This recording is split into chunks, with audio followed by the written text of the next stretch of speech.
আলাইকুম রহমতুল্লাহি ওয়া বারাকাতুহু।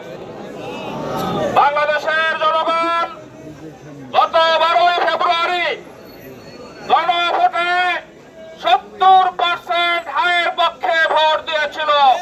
সূচনা হোমিও হল, এখানে সকল রোগের চিকিৎসা দেয়া হয়। কবিরাজবাড়ি রোড, জালকাঠি।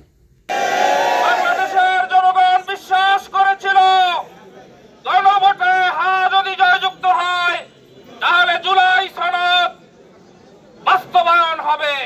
কিন্তু আজকে আমরা কি দেখতে পেলাম?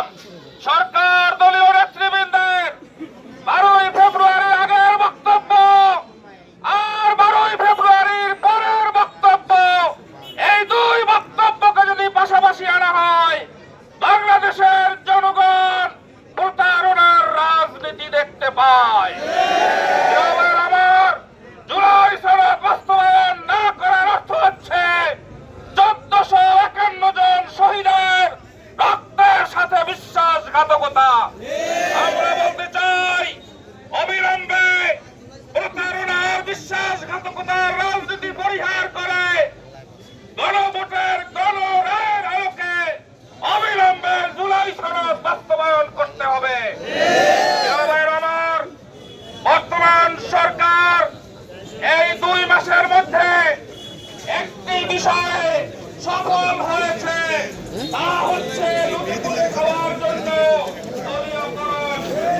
ক্ষমতায় বসার কয়েকদিন পরে আমরা কি দেখতে পেলাম?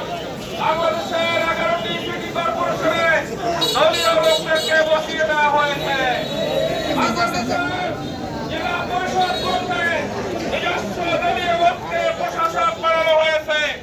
এমনকি বিসিবি সেটাও দলীয় এবং নিজেদের সন্তানদের দিয়ে ওই কমিটি গঠন করা হয়েছে। সূচনা হোমিও হল, এখানে সকল রোগের চিকিৎসা দেয়া হয়। কবিরাজবাড়ি রোড, জালকাঠি।